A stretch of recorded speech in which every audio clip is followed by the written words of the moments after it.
Olá! Já aconteceu olharem para a maquete de um prédio e pensarem como é que tudo aquilo cabe ali tão perfeitinho? Ou para um mapa de um tesouro e sonhar com a distância real até à aventura? Pois bem, por trás de tudo isto está um conceito mesmo poderoso: a escala. É ela que nos permite, no fundo, segurar mundos inteiros na palma da nossa mão. Alguma vez deram por vocês a pensar como é que uma miniatura de um prédio consegue ser uma representação tão fiel do edifício a sério? Ou como é que um simples mapa nos pode dizer a distância exata até um tesouro escondido? A resposta está toda num princípio matemático que é, por um lado, super simples, mas por outro, incrivelmente poderoso. Ok, vamos mergulhar nisto.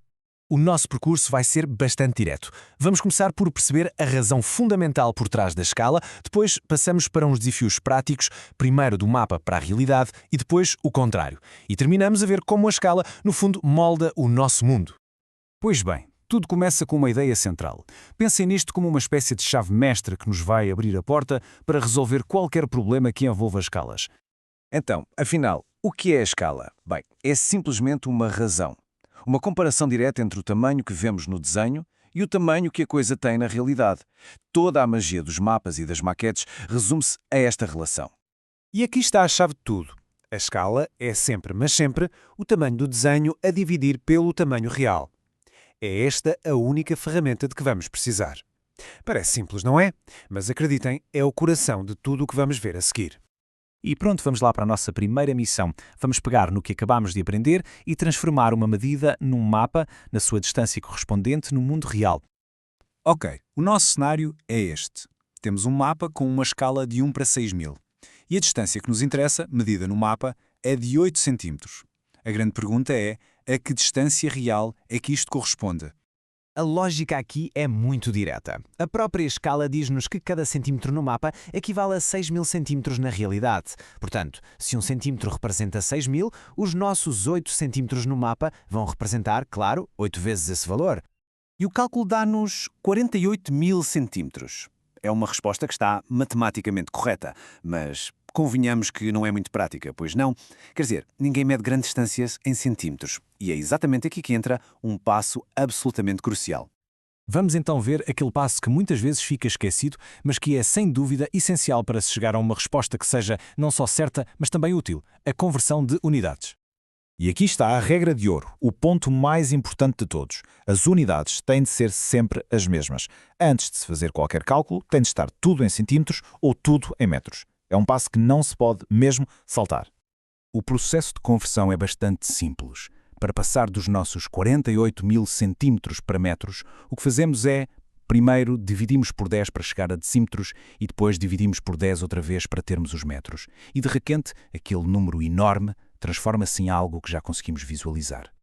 E aqui está. A distância real até ao tesouro é de 480 metros. Ao aplicar a fórmula, e claro, ao converter as unidades, chegamos a uma resposta útil e correta. Primeira missão concluída com sucesso. Muito bem. Agora, vamos para a nossa segunda missão. Vamos inverter o problema. E se tivermos as medidas, tanto a real como a do modelo, mas não soubermos a escala?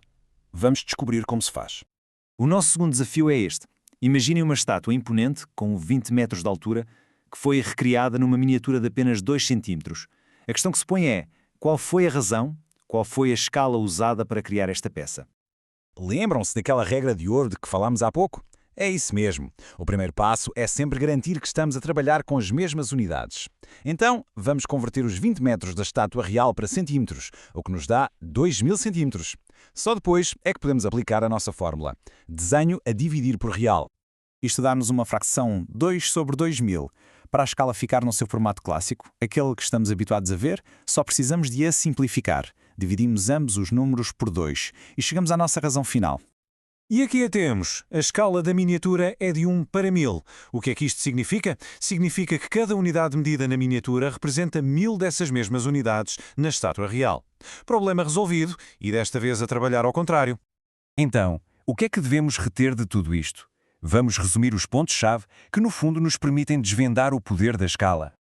Resumindo, a fórmula base é sempre desenho a dividir por real. A regra de ouro, que não podemos esquecer, manter as unidades consistentes. E o melhor de tudo é que esta ferramenta funciona nos dois sentidos, seja para encontrar distâncias reais ou para descobrir a própria escala. Uma vez dominado isto, vamos começar a ver o mundo à nossa volta com outros olhos. E fica a questão no ar. Agora que temos esta chave, Que outros mundos à escala se podem desvendar? Dos mapas das nossas cidades aos modelos do sistema solar, a resposta está sempre ali, escondida numa simples razão matemática, à espera de ser descoberta.